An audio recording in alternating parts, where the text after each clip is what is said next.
Hey, bonjour tout le monde, bienvenue dans votre podcast Soccer bleu, blanc, noir. Jeff Morancy qui est là avec vous pour cette édition du 24 novembre 2024. Bien content d'être là. J'ai de la misère avec la formulation à adopter pour vous présenter le balado. Parce que la force d'un balado comme le nôtre, c'est qu'il peut être écouté à tout moment, peu importe. Donc, ça se peut que je vous dise bonjour et que vous l'écoutez en soirée. Je pourrais vous dire bon dimanche, vous l'écoutez un mercredi.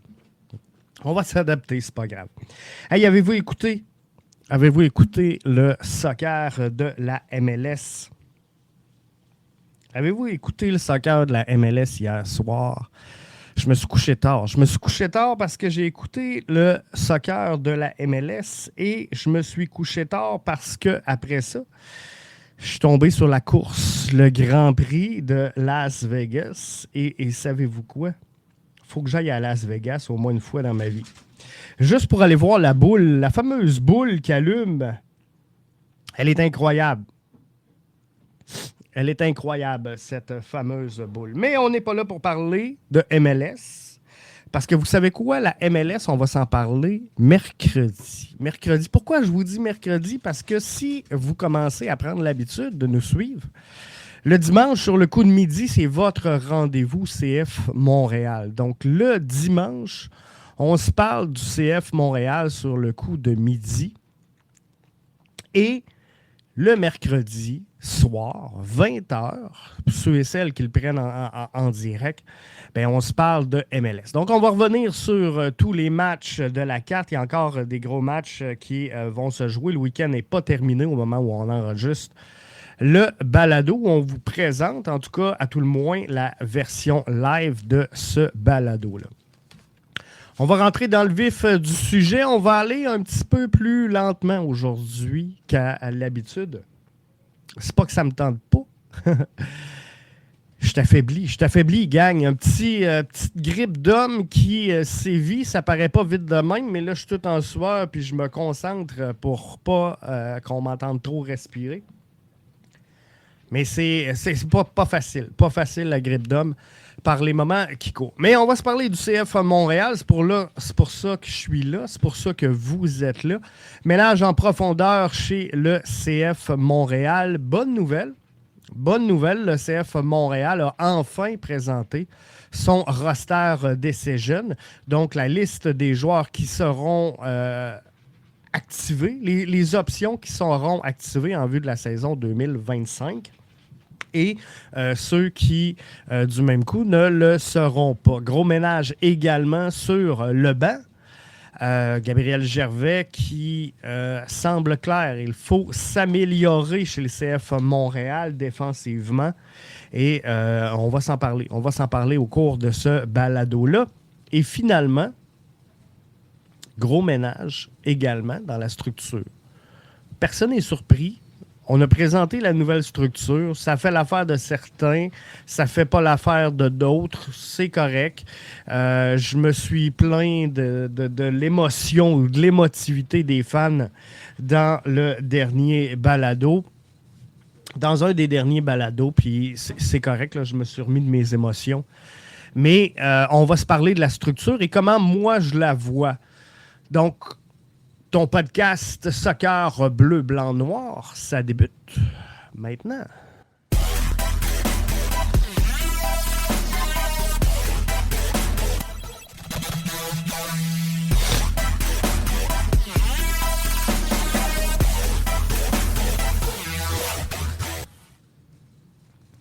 Hey, je suis là.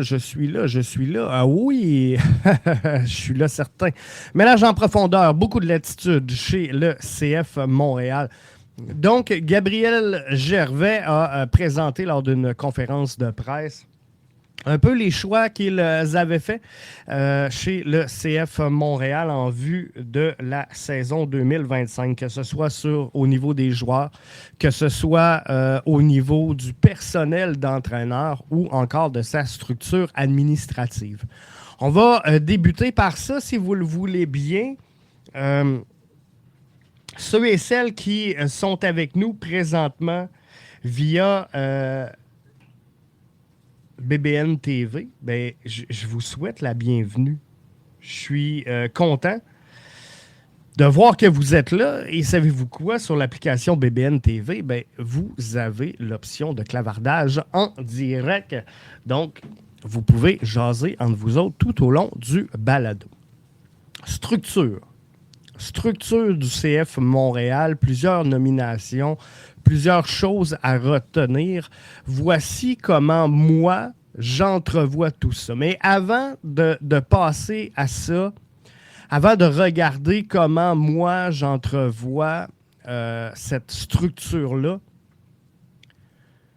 je veux vous dire que je suis vraiment confiant. Vraiment confiant envers ce qui s'en vient pour le CF Montréal.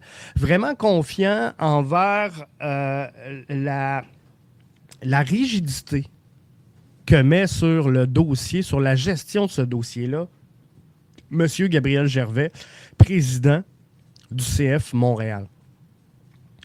Gabriel Gervais, si vous avez écouté la conférence de presse du CF Montréal, vous allez comprendre qu'il a les deux mains sur le volant.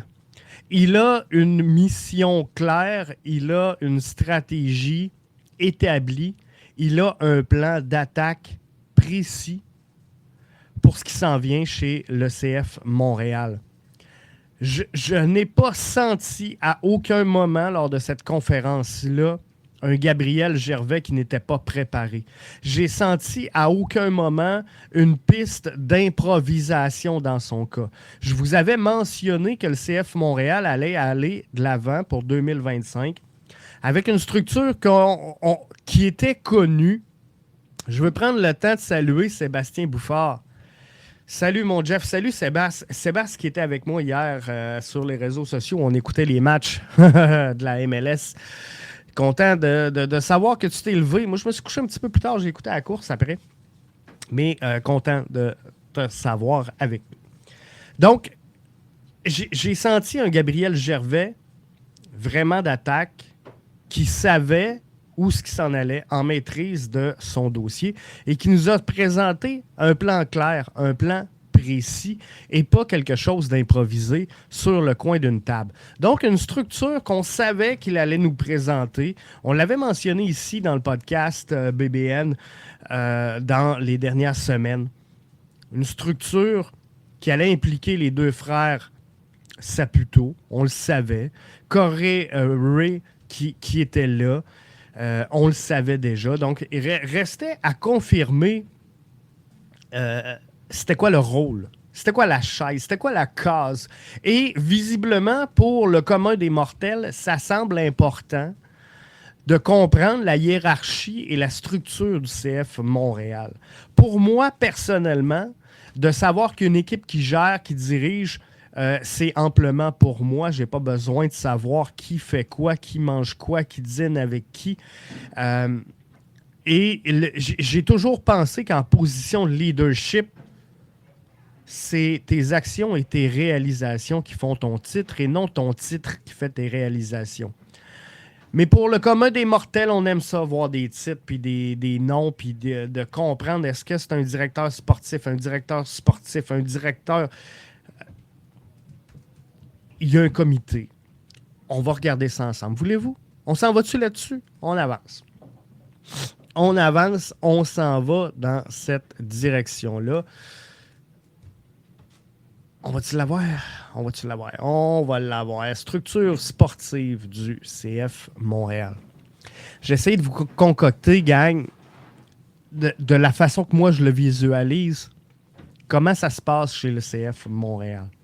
Je pense qu'en haut de la structure, il y aura le CA, donc communément appelé là, par monsieur et madame tout le monde, le fameux board décisionnel chez le CA, sous lequel se trouve Gabriel Gervais. Gabriel Gervais qui est président-chef de la direction de cette organisation-là. Plusieurs, pour avoir rendu public cette structure sportive-là, plusieurs m'ont dit, Jeff, Gabriel Gervais va directement en dessous du CA. Vous avez raison, mais je vais éventuellement vous présenter d'autres volets du CF Montréal dans d'autres balados à venir. Donc, c'est pour ça que Gabriel Gervais n'est pas directement sous le CA dans mon point parce que je dois relier d'autres lignes. Et c'était plus facile de le faire. Mais comprenez que Gabriel Gervais se rapporte directement au CA et est directement sous le CA. Sous la gouverne de Gabriel Gervais, il y aura Luca Saputo pour le recrutement et la synergie avec Bologne. Il y aura également Corey Ray qui va chapeauter tout ce qui a trait avec la MLS. Donc, les règles, les structures, la hiérarchie, les contrats, tout ce qu'il faut savoir en détail au niveau de la MLS, c'est Corey Ray. Il y a un poste vacant présentement à l'analytique. Simone Saputo sera à la gouverne de tout ce qui est volet académie. On sait que l'académie a été restructurée. On sait que le CF Montréal va laisser de côté l'équipe en Ligue 1 Québec. On aura donc les U15, U16, U15, U17, U18 pour la saison 2025. Une structure quand même relativement intéressante pour le CF Montréal. Donc, tout ce qui relève de l'académie va passer par Simone Saputo. Et il y aura bien sûr Laurent Courtois, qui est l'entraîneur-chef et qui relève directement de Gabriel Gervais. Il y aura Raphaël Frazetti, dépisteur en chef pour le CF Montréal, qui sera attitré à la gouverne de Luca Saputo. Et il y aura Daniel Pozzi, qui est directeur des opérations soccer de la première équipe. Celui-ci relèvera directement de Corey Ray. C'est la structure que j'entrevois. Maintenant, comment on fait fonctionner cette hiérarchie-là? Puisque Gabriel Gervais a parlé de comité. Alors moi, je ne vois pas, et c'est pour ça que j'avais un doute à vous présenter un format hiérarchique, parce que je pense qu'on sera plus dans une table de concertation. Dans une table de concertation, je vous explique ce qui se passe. On a le CA en haut de la pyramide qui va établir les missions. La mission, la vision, la valeur et les objectifs globaux de cette organisation-là. Il y aura plusieurs volets, donc le marketing, il y aura l'administration, il y aura les RH et il y aura bien sûr le volet soccer. On va s'attarder là-dessus aujourd'hui sur le volet soccer. Donc, Gabriel Gervais reçoit ce package deal du CA et vient le mettre dans les différents canaux. Donc, il décortique les objectifs du CA, les place dans les différents canaux. Ici, on est dans le sportif et vient établir donc les besoins sportifs de cette formation-là. Alors là, je vous donne un exemple. Gabriel Gervais, je vais prendre un exemple qu'il a mentionné lors de la conférence de presse. On cherche un attaquant un petit peu plus impliqué défensivement qu'un vrai neuf, là, tapine striker pur. Comprenez-vous? Dans le système de jeu du CF Montréal, on veut défendre très haut sur le terrain. Donc, on cherche un attaquant qui ne va pas juste attendre à la ligne de hors-jeu, mais s'impliquer défensivement. Donc ça, Gabriel Gervais l'a identifié. Il a identifié également qu'à 64 buts concédés par le CF Montréal en 2024, on peut pas espérer faire les séries d'après-saison. On l'a fait. Mais on n'a pas fait une longue ride, on va s'entendre. Donc, le CF Montréal doit être meilleur défensivement. Et c'est pas que le gardien de but, c'est pas que la charnière centrale. Ça part par tous nos attaquants, nos milieux de terrain offensifs et défensifs qui doivent être meilleurs. Donc, je donne l'exemple, Gabriel Gervais son comité, sa table de concertation. Moi, je vais l'appeler comme ça. Gabriel Gervais appelle donc la table de concertation pour répondre aux besoins sportifs identifiés. Donc, gang, aujourd'hui, on cherche un attaquant impliqué défensivement. Laurent, on a identifié avec l'analytique qui est présentement sous la gouverne de Corey Ray parce que le poste est vacant. Mais on a... Peut-être qu'on pourrait mettre un Louane. Hein? Est-ce que Louane aurait les qualificatifs, vous pensez, pour réaliser cette tâche-là? Il faudrait voir. Mais peu importe, c'est un autre dossier et ça ne relève pas de mon pouvoir décisionnel. Donc, avec l'analytique, Gabriel Gervais va dire, voici le profil détaillé du joueur qu'on recherche. Ce qu'on veut, c'est ce profil de joueur-là. Donc là, je me tourne vers Laurent Courtois, assis à la table, puis je dis, un peu comme un meeting dans Stat. vous écoutez Stat, hein? On est 1,6 million, on l'écoute toutes les semaines. Il y en a sûrement un ou deux d'entre vous qui l'écoutent. Mais tu sais, le petit round-up, là, c'est comme ça que je le vois, moi, avec la table de concertation. Dire, Laurent, voici le profil que je veux dans cette équipe-là. T'as-tu ça dans ton staff? T'as-tu ça sur le terrain? Est-ce qu'on a cet attaquant-là avec nous? Laurent dit non, et j'ai pas ça présentement. J'ai Coccaro, j'ai Sunusi, j'ai Vilsain, mais j'ai pas ce genre d'engagement ou d'implication-là défensive. Peut-être Coccaro, mais mal entouré présentement. Fait qu'il y aurait quelque chose à faire avec Coccaro, il faudrait évaluer comme il faut, mais on aurait besoin de l'entourer parce qu'il n'a pas si bien performé que ça en 2024. Alors, Simonet lève sa main. Gab, ici, il dit, moi, j'ai pas de produit. J'ai pas le profil que tu cherches dans l'académie capable d'être titulaire là, présentement. Donc, on n'a pas ça. On a des profils qu'on envoie présentement sur l'équipe U18, mais on les verra en prêt. Question d'être sûr qu'ils aient du temps de jeu de qualité, qu'ils puissent s'exprimer, obtenir des minutes de qualité, obtenir un bagage d'expérience important avant de faire le saut en MLS. Pas certain que ces profils-là, assis sur le banc en 2025, vont aider la cause du CF Montréal et la cause de l'athlète. Donc, j'ai pas vraiment ça.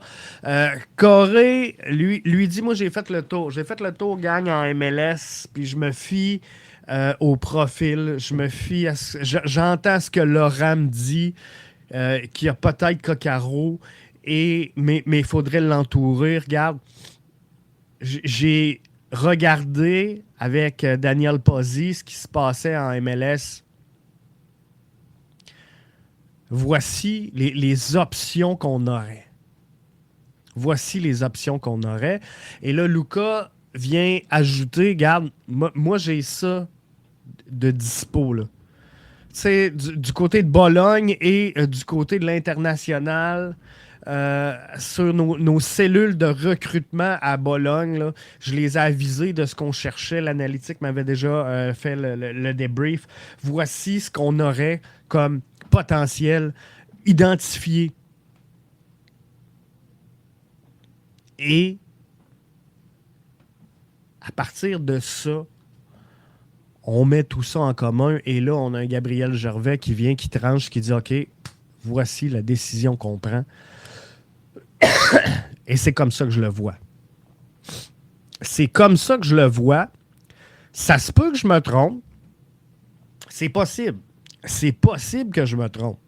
Mais je pense que, somme toute, cette réflexion-là, elle est logique. Cette réflexion-là, elle est claire. Et je pense qu'elle est intelligente. Et on se dirige vers 2025 avec une latitude qu'on n'a jamais eue. J'ai identifié, je l'ai dit, je le sais, vous allez dire que je vis dans mon pays de licorne. Je le sais. J'ai dit que le CF Montréal serait meilleur en 2025 qu'en 2024. Pourquoi j'ai dit ça? Pourquoi j'ai dit ça? Est-ce qu'on regarde la depth chart? Est-ce qu'on regarde la depth chart? Là, plusieurs ont critiqué le fait, on va revenir, plusieurs ont critiqué le fait qu'on avait vidé le club. On a vidé le club. Ceux qui dépeignent au scandale présentement, ce sont les mêmes qui ont râlé toute la saison 2024 qu'on n'avait pas de club, qui ont ri de Lassie qui était toujours blessé. C'est les mêmes qui sont fâchés parce que Lassie est parti. C'est comme ça. Tous ceux qui ont chialé toute la saison que Martinez n'avait pas de minutes de jeu, qu'on avait dépensé 1,9 million pour rien, c'est les mêmes qui pleurent aujourd'hui le départ de Joseph Martinez. Bref, on a fait du ménage. On a enlevé du bois mort. Excusez-moi l'expression, on a enlevé du bois mort chez le CF Montréal et on s'est donné pour alimenter le comité, la table de concertation que je vous ai donnée tantôt. On s'est créé une latitude qui oscille entre 5 et 7 millions chez le CF Montréal. On va regarder la depth chart si vous le voulez bien, OK? Je regarde pas le banc, je regarde le terrain à ce moment-ci. Jonathan Sirois devant le filet avec Alvarez, Waterman et Campbell défensivement. On a Tom Pierce sur le couloir gauche. On a Marshall Rutty sur le couloir droit. Piet Saliba au milieu défensif et offensif, un 6, un 8, en tout cas, voyez-le comme vous voulez. Clark, Duke et Coccaro qui remplacent Joseph Martinez. J'aurais pu mettre Sunusi, j'aurais pu mettre Vilsain, j'ai mis Coccaro, puisque selon la charge du contrat, mais je pense que c'est le joueur qui devrait être titularisé pour 2025. À moins qu'on le change. Je prends le temps de saluer Justin qui est là avec nous sur la plateforme YouTube. Bonsoir Justin, merci d'être là. Justin aussi, il fait partie des guerriers qui ont écouté toute la nuit le soccer de la MLS avec moi. Sébastien nous dit sur la plateforme YouTube, ceux qui sont partis étaient même plus dans le 11 partant à part Joseph Martinez. Et c'est là que je veux vous amener. Sébastien, merci pour ton commentaire. C'est là que je veux amener les gens à faire une réaction. Regardez le 11. On se parle de depth chart. Sur 11 joueurs sur le terrain, présentement, pour lancer la campagne 2025, il y en a 10 qui étaient là en 2024. Et Coccaro remplace Martinez. OK? Ce club-là que vous voyez, Sirois, Alvarez, Waterman, Campbell, Pierce, Piet, Saliba, Marshall Rutty, Clark, Duke, Coccaro, c'est le club qui vous a amené en série avec 6 games à faire à la fin de la saison. Ils n'ont pas joué toute une saison ensemble. Clark, Duke ont eu une éclosion à la fin de la saison. Marshall Rutty est arrivé plus tard. Pierce est arrivé en saison. Ce club-là a amené le CF Montréal en série. On est d'accord. On est d'accord. Justin nous dit, Jeff, avec un joueur désigné, 3 joueurs TAM et 2 joueurs U22, on peut avoir une très bonne équipe. Je vous mentionne que le CF Montréal sera meilleur en 2025 qu'en 2024. Vous avez le droit de ne pas être d'accord avec moi. Mais regardez le commentaire de Justin Ferland. Je vous le rappelle, ceux qui sont avec nous en audio, avec un joueur désigné, 3 joueurs TAM, 2 U22 en plus, on peut avoir une très bonne équipe. Je vous rappelle que le CF Montréal, avec l'alignement que je viens de vous présenter, a fait les séries. Et là, on a 5 à 7 millions de disponibles pour améliorer la formation. Il faut faire les bons choix. Mais rajoute un DP, 3 TAM, 2 U22. Je suis un peu comme Justin. Moi, je commence à penser qu'on a une forte équipe. Victor Wanyama et Lassi Lapalainen prenaient 25% de la masse salariale du club et étaient sur le banc. Si on prend ce 25%-là et qu'on l'amène sur le terrain, capable de jouer, capable de prendre des départs en MLS sur une base régulière, ben, je vois pas comment. Je vois pas comment le CF Montréal ne peut pas être meilleur en 2025 qu'en 2024. Et je pense que le commentaire de Justin est hyper logique. Un DP, 3 TAM, 2 U22. Je pense qu'on a une bonne équipe. Sébastien Bouffard dit « La seule décision que je suis déçu, moi, j'aurais aimé garder Gabriele Corbeau à la défense, car Campbell est mieux d'être meilleur en 2025. George Campbell, Sébastien, est encore dans sa marge de progression. Visiblement, Gabriel Gervais veut améliorer la défensive. Waterman semble être, même si c'est pas mon préféré, semble être l'homme de la situation, l'homme désigné. Et il a des forces, il faut l'admettre. Il est dans le top 5 des meilleurs défenseurs centraux de la MLS présentement. Il est en sélection nationale. Donc, Waterman mérite ça. Donc, Gabriel Corbeau était un peu dans l'ombre de ces deux joueurs-là. Et il mérite d'avoir du temps de jeu, mérite de se développer et de croître. Donc, là-dessus, je suis également déçu de le voir partir. J'aurais aimé le garder, ne serait-ce qu'en profondeur, mais peut-être que c'était pas dans ses plans de jouer les seconds rôles ou les seconds violons pour une saison supplémentaire en MLS. Donc, bon succès à Gabriele Corbeau. Mais regardez défensivement, on n'a rien. On a Alvarez, Waterman et Campbell. Donc, il faudra, Gabriel Gervais l'a mentionné, il faut s'améliorer défensivement. Moi, je pense qu'il nous faut beaucoup de profondeur défensivement pour améliorer les choses. Et ça part de là. On aura beau dire du côté de Gabriel Gervais, il faut reprendre le ballon, récupérer le plus tôt possible sur le terrain. Il a raison.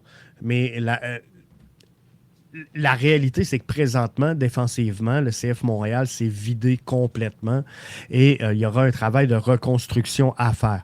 Visiblement, les pierres angulaires seront Alvarez, Waterman et Campbell. C'est correct, on est à l'aise avec ça. Ils sont tous dans la progression présentement, mais tu ne peux pas espérer gagner en MLS alors que ton vétéran est sous la barre des 30 ans. Donc, moi, je pense qu'il faut ajouter de l'expérience à cette défensive-là et surtout mieux l'encadrer. Et ça aussi, ça a fait chialer beaucoup de gens. Ça a fait chialer beaucoup de gens. Le CF Montréal qui a remercié de ses fonctions Laurent Simon, Romuald Paiser, qui était l'entraîneur des gardiens, le responsable de la méthode de développement, Luca Bucci, le préparateur physique également, Barthélemy Delacroix, pour leur contribution au club. Visiblement, le CF Montréal va s'améliorer défensivement. Justin nous dit, Jeff, il faut un vrai patron expérimenté, car Waterman doit avoir un vrai patron pour être en confiance. Un Hassoun Camara, un Zimmerman, nommez-le comme vous voulez. À la limite, un Rudy Camacho, mais il faut effectivement un leader expérimenté. Puis Waterman est en train de bâtir ça. Waterman est en train de devenir un leader de tout ça. Nono Suzanne, bienvenue à toi dans notre balado. Merci d'être là. Salut Jeff, tu as été un défenseur de Bryce Duke en 2025. Ce sera la saison Netflix de Duke. Si on veut gagner, il faut un joueur de calibre au poste de Bryce Duke. Moi, je ne crois pas en Bryce Duke.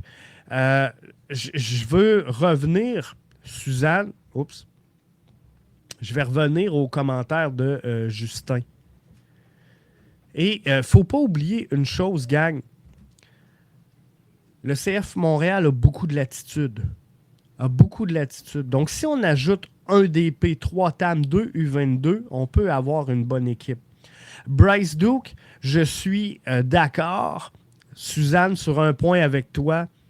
Il n'est pas en ce moment titulaire dans plus de la moitié des équipes de la MLS. Et ça, c'est le baromètre.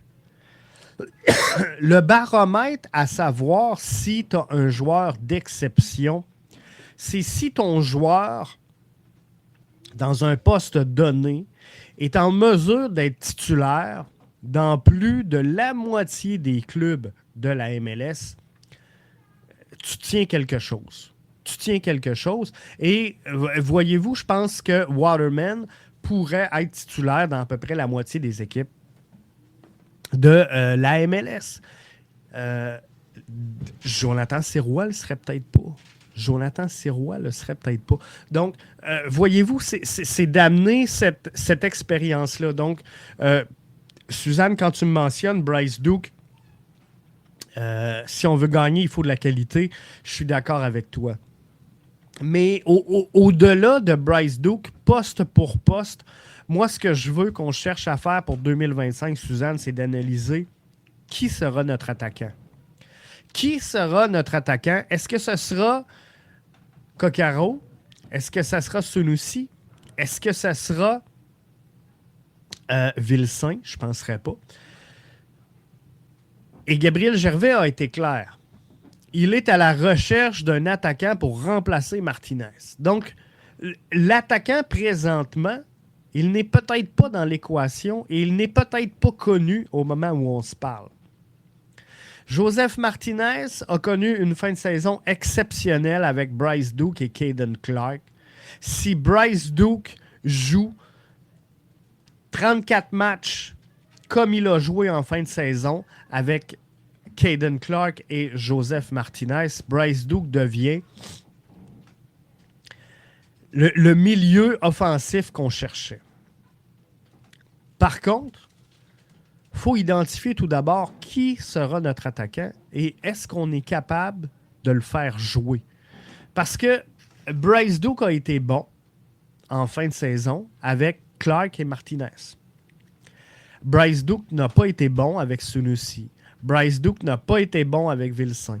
Bryce Duke n'a pas été bon avec Coccaro. Donc, il faut vraiment identifier ça va être quoi l'attaque, le profil et l'animation qu'on veut faire de l'attaque en 2025 et dire, OK, si on place tel attaquant, et c'est là que je suis content de la nouvelle hiérarchie du CF Montréal. C'est là que pour moi, l'analytique devient important et de mettre toutes nos ressources ensemble pour identifier la meilleure chose à faire. De dire, voici notre attaquant pour 2025. Bye-bye, Justin, merci d'avoir été là. La rediffusion va être là. Donc, Justin dit, je suis du même avis pour Waterman. On lui a donné des responsabilités trop tôt. Si tu lui donnes un leader, je pense qu'il va avoir assez d'expérience pour les saisons à venir. C'est comme ça qu'il va exploser. Et c'est un peu pareil pour Bryce Duke, Suzanne. Pour Bryce Duke, c'est exactement le même principe. On va faire en sorte qu'on va amener Bryce Duke à upgrader son niveau. Ismaël Koné n'aurait pas été le même joueur sans Victor Wanyama. Ismaël Koné n'aurait pas été le même joueur sans Kai Kamara. C'est des joueurs qui ont été un peu dans l'ombre, mais c'est des joueurs qui ont contribué à son succès. C'est de l'expérience qui a contribué à son succès. Donc, Bryce Duke, je ne le mets pas de côté. Je dis juste qu'il faut s'assurer que c'est le bon profil pour le jeu qu'on veut faire. Et si c'est le cas, ben, faut l'entourer d'une dose d'expérience. Suzanne dit, Jeff, tu ne diffuses pas sur Facebook comme ça se faisait avant, ça va revenir. Ça va revenir, on fait des tests présentement, on fait des essais. Donc, ceux et celles qui ont téléchargé l'application BBN, il y en a qui sont en direct via BBN Télé. Et il y en a qui sont sur YouTube. Donc, on va tout mettre ça en place, mais éventuellement, oui, on va revenir. On va revenir sur Facebook. On ne sera plus sur X. Ça, c'est réglé, mais on va revenir sur Facebook éventuellement. Donc, c'est un peu ça. Alors, coaching staff, gang, tu sais, on a fait le ménage. Laurent Simon, c'est quelqu'un qui était apprécié. Apprécié du public. Apprécié de tout le monde. Mais visiblement, malgré tout ça, on n'a pas atteint les cibles. Le CF Montréal, en 2024, a été trop faible. Trop faible défensivement. Et on n'avait pas le choix d'imposer ce ménage-là du côté du CF Montréal parce que fallait être conséquent. Fallait être conséquent et il va falloir rajouter de l'expérience dans ce groupe-là. Je dis pas que ces gens-là n'ont pas su livrer la marchandise. Peut-être qu'ils n'ont pas toujours eu les ressources à portée de main pour livrer un travail de qualité. Je pense qu'il faudra ajouter de l'expérience sur le terrain. On avait 3 joueurs de plus de 30 ans en 2024. Les 3 présentement ne sont pas là. Logan Ketterer pourrait revenir avec le club, mais on a une formation qui est encore très, très jeune en vue de la prochaine saison. Donc, il faudra ajouter des joueurs d'expérience. Regardez ce qui se passe en MLS présentement, c'est l'expérience qui l'emporte. Avez-vous vu hier Stéphane Fry gauler? Avez-vous vu Guzan gauler? Avez-vous vu... Bref, le groupe d'expérience. Avez-vous vu Forsberg, ce qu'il a amené comme expérience de jeu, de niveau de jeu, de calibre de jeu à sa formation? Donc, c'est vraiment bien. L'application, c'est BBN Télé pour télécharger, c'est bien ça. J'ai mis le lien. Visite bbnsoccer.com. Ceux et celles qui me demandent là, comment télécharger l'application de BBN, vous allez sur bbnsoccer.com dans la section BBN News. Vous allez voir, là, il y a tous les détails pour télécharger l'application. Puis je ne sais pas si vous allez voir, mais on ne voit pas bien, là, mais ici, voyez-vous, j'ai l'application BBN. Donc, si j'ouvre l'application BBN et que je me rends dans la section BBN TV, ben, j'aurai le balado. Voyez-vous, on est en direct avec la salle de clavardage juste en dessous. Donc, c'est vraiment bien pour l'instant. C'est pas parfait, ça dépanne. Sébastien nous dit, ce qui a nuit à Laurent Simon, c'est que les matchs à l'extérieur ne faisaient plus les voyages. Un coach doit être présent à tous les matchs. Oui, mais à un moment donné aussi, on entre dans nos pantoufles. On rentre dans notre confort, malheureusement. Et, tu sais, Gabriel Gervais semblait échaudé en conférence de presse par des notions de choses qui, avec le temps, ne deviennent plus importantes. Donc, des ballons arrêtés à l'entraînement où on a laissé passer des largesses. Donc, avec le temps, on a permis aux gars de tricher et c'est devenu une routine. Donc, c'est ça qu'il faut freiner pour 2025. Il ne faut pas que les gars, malheureusement, aient le droit de tricher. Donc, que ce soit à l'entraînement, que ce soit dans l'intensivité.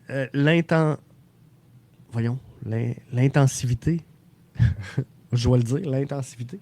Donc, tout ça, sur l'entraînement, on doit ramener à l'ordre les fautes. On doit souligner chaque jeu.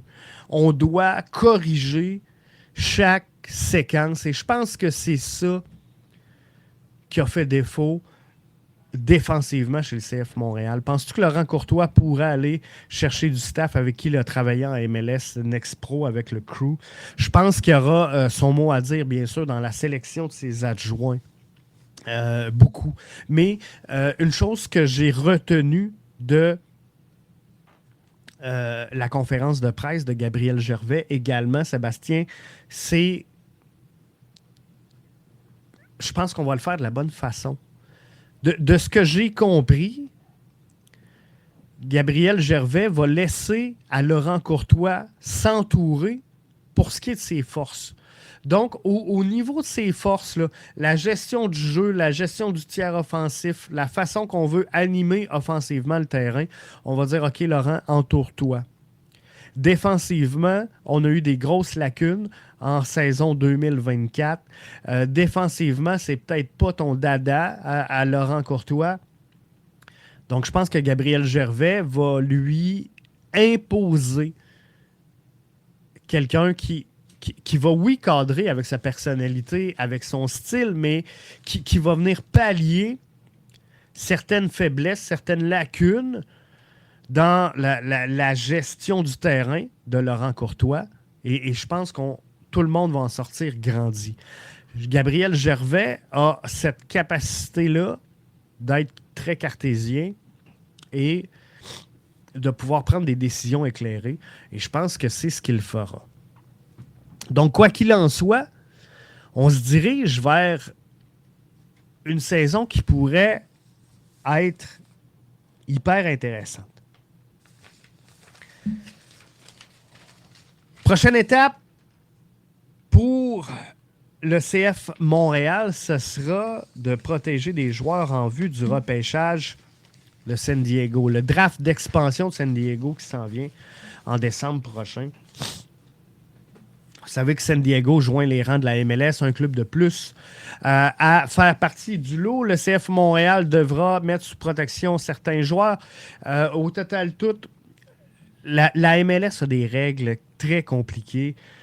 C'est pas pour rien qu'on a des consultants comme Ray qui va venir tout contrôler ce qui est règlement et tout ça de la MLS parce que c'est dur de s'y retrouver.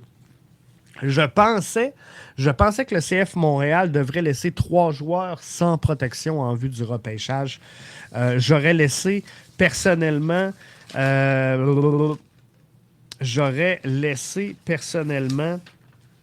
Yankov, Coccaro et Sébastien Breza non protégés. Semble que ce sera 2. Et là, il faudra voir la stratégie du CF Montréal.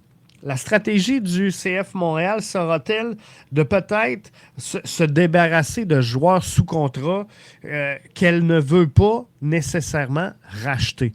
Donc, par exemple, est-ce qu'on pourrait laisser Coccaro à découvert en espérant que le club vienne le chercher? Est-ce qu'on pourrait laisser un Yankov qui a un peu déçu en 2024 à découvert pour qu'un club vienne le chercher? Ou sinon, faire le contraire et aller chercher des joueurs qu'on sait que c'est San Diego ne voudra pas aller chercher. Donc, des joueurs, par exemple, qui pourraient compter comme internationaux chez eux. De ne pas protéger peut-être des joueurs de l'académie qui ne représentent pas d'attraction pour San Diego, qui va chercher à se créer un club quand même complet pour être compétitif. Bref, il faudra voir quelle est la stratégie du CF Montréal dans tout ça. Ça va être intéressant parce qu'il y a 2 écoles de pensée. Soit qu'on va espérer mettre des joueurs dont on veut se débarrasser, poliment, ou, contraire, on va mettre des joueurs qu'on sait, hors de tout doute, qui n'intéresseront pas San Diego. On peut perdre un joueur. Le maximum qu'on peut perdre, c'est un joueur. Ça nous donne, je pense, c'est 50 000 de gamme si un joueur devait être repêché. On va s'en parler plus en détail là, dans le MLS 24/7 à venir. Pas cette semaine, mais l'autre. Cette semaine, on va vraiment faire le tour des séries. Mais je vais vous inviter à être là. Ça va être intéressant. Suzanne dit « J'espère qu'on nous ramène un attaquant capable de marquer au moins 15 buts par saison pour remplacer Martinez. »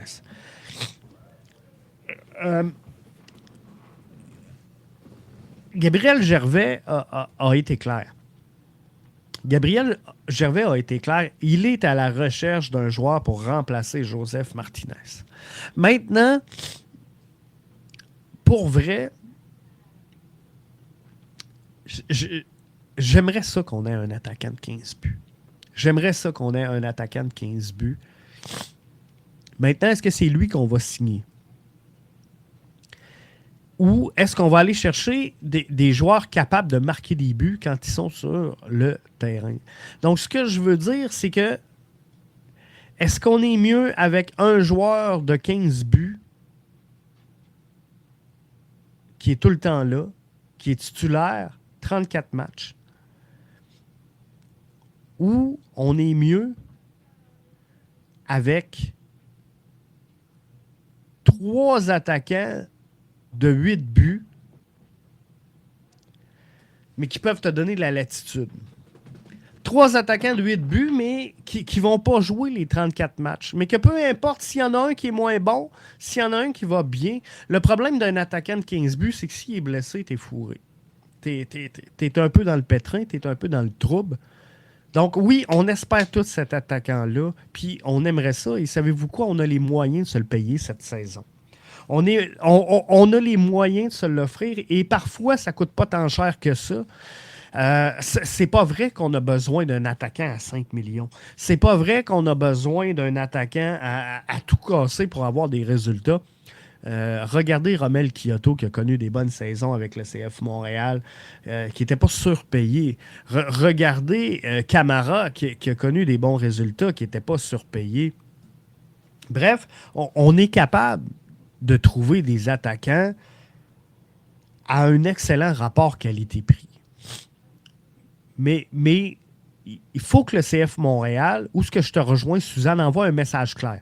De dire, OK, on se met un attaquant. On va avoir un attaquant que le monde connaisse, que les gens savent qu'on a un attaquant.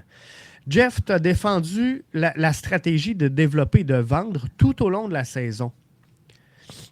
Une belle politique a des limites. On ne peut pas gagner avec cette approche de développer et vendre. Qui a-t-on vendu cette saison? Dans un processus de recruter, former et vendre, tu ne vendras pas des joueurs à toutes les saisons, nécessairement. Nathan Saliba est dans la progression, sera possiblement une des prochaines ventes du CF Montréal. Waterman pourrait l'être. Jonathan Sirois pourrait l'être. Mais le CF Montréal a présentement la plus belle jeunesse de la MLS pour entamer la saison 2025. J'ai partagé un article où on mentionnait que le CF Montréal avait le plus gros corps de joueurs, de jeunes joueurs de talent et de qualité pour la saison 2025, devant l'Inter de Miami, qui est au 2e rang. Mais dans tout ce processus-là, une chose que j'ai toujours dit et que j'ai jamais changé de discours et que je ne changerai jamais de discours, c'est que oui, recruter, vendre, c'est bien. Mais par contre,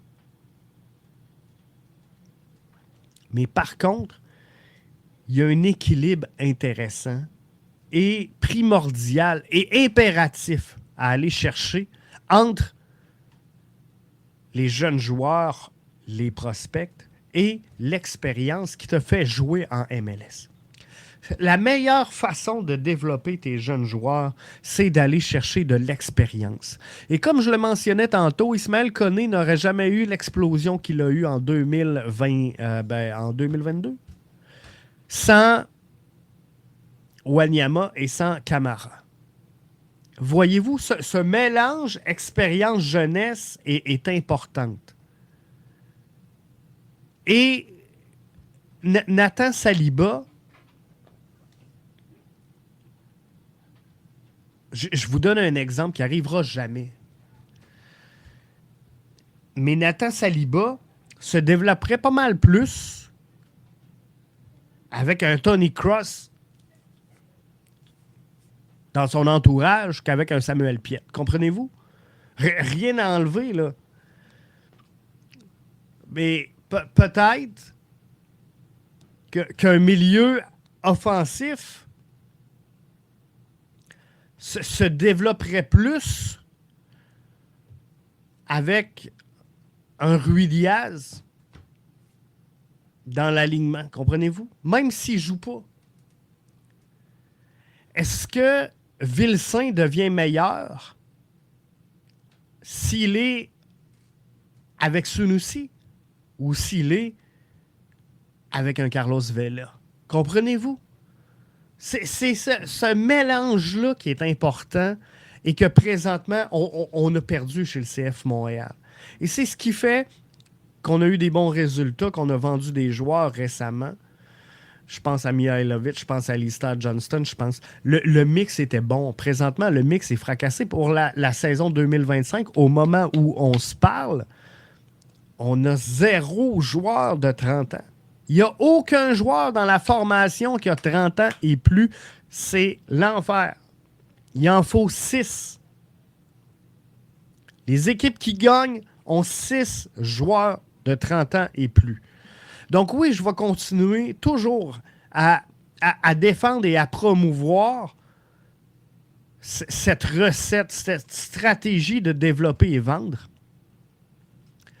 Mais il faut revoir le mix. On veut des résultats sans vouloir mettre le prix. Le CF doit être ambitieux. Il faut mettre le prix en allant chercher des joueurs clés. Et c'est ce qui me réjouit pour la saison qui s'en vient. Je pense qu'on a cette latitude-là chez le CF Montréal. On a regardé ensemble la depth chart tout à l'heure. Je peux vous la remettre là. Mais on a le 11. On a le 11 qu'on avait la saison dernière ou à peu près. Et on a entre 5 et 7 millions pour la prochaine saison. Donc, je pense que oui, on peut être ambitieux. On peut vouloir des résultats. Le CF peut être ambitieux. Il faut mettre le prix. Il ne faut pas gaspiller. Il ne faut pas dépenser. Il ne faut pas signer à tout prix des joueurs. Regardez présentement ce qui se passe à LAFC, qui s'est fait montrer la porte de sortie hier avec un Olivier Giroud. Olivier Giroud est sans aucun doute une des belles signatures. Une des belles signatures en MLS pour la saison 2024. Ce gars-là n'a jamais réussi à s'adapter, 1, à la MLS, 2, à LAFC. Donc, ce gars-là n'a jamais été en mesure de rendre service à sa formation. Puis on va s'en parler mercredi dans MLS 24/7. Donc moi, je veux pas à tout prix qu'on ait cherché un joueur de fou. Mais je pense qu'on est capable d'aller chercher un joueur autour de ce qu'on a investi, sur Joseph Martinez, mais qui va être de qualité, qui va avoir de l'expérience et qui va fitter dans le moule. Un joueur qui est déjà établi en MLS ou qui a déjà de l'expérience de qualité de haut niveau. Moi, je crois pas. Puis je le sais que Gabriel Gervais a mentionné, on va peut-être ajouter un Young DP. Fine. Mais à moins que ce soit un Ricky Puig, à moins que ce soit un Thiago Almada, à moins que ce soit un Diego Luna, on n'aura pas de résultat en 2025. Et les gens là, veulent un club compétitif, veulent un club intéressant à voir jouer sur le terrain. On ne demande pas à gagner 34 matchs. On ne demande pas à terminer premier. On ne demande pas à gagner le Supporter Shield. On veut avoir une chance de gagner des matchs MLS à tous les soirs. C'est ça qu'on veut. On doit donner une chance à Biello. Vois-tu, tu ne peux pas avancer. Tu ne peux pas gagner en MLS avec Biello cette saison. Mais par contre, est-ce que tu peux le mettre avec un bon joueur? Mais tu ne peux pas espérer avoir Biello et Saliba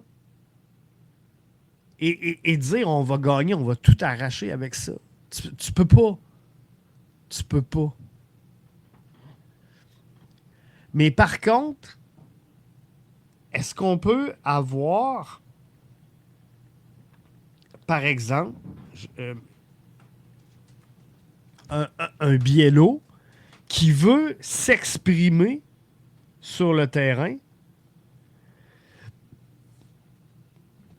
et pour l'encadrer, de mettre, par exemple,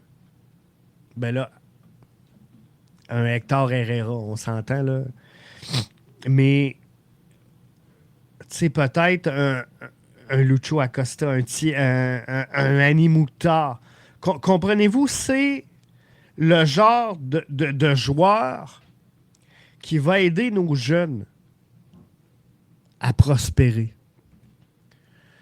Jeff, et je termine avec ça, c'est quoi ta prédiction sur Bryce Duke la saison prochaine? Tu nous as demandé d'être patient avec lui, qu'il devait exploser. Voilà la 3e année qui va commencer. Saison 3, Netflix, Bryce Duke. Pour vrai, si on s'en va dans l'optique de 2024, Bryce Duke va exploser. Bryce Duke, si on lui donne 34 matchs comme il a joué la fin de la saison, ce gars-là devient un de nos meilleurs éléments. Mais tout va dépendre des choix offensifs qu'on fait. Donc, présentement, il est beaucoup trop tôt pour que je te donne ma prédiction sur Bryce Duke. Et peut-être même que je vais tourner la page sur Bryce Duke si il n'est pas dans des conditions favorables. Tu sais, pour avoir du succès, il faut qu'il soit dans la bonne chaise, il faut qu'il joue le beau rôle et il faut qu'il soit avec des joueurs qui vont le laisser s'exprimer. Mais si, par exemple, je vous donne un exemple, on va chercher Benteke en attaque. Benteke, on veut quoi? On veut des centres de la tête, on veut des corners, on veut des ballons arrêtés. Le ballon là, ne va jamais passer par les pieds de Bryce Duke. On va prendre nos latéraux, on va centrer sur Benteke. Comprenez-vous? Donc, dans ces conditions-là, Bryce Duke a zéro à faire avec le CF Montréal si on est pour avoir un joueur comme ça.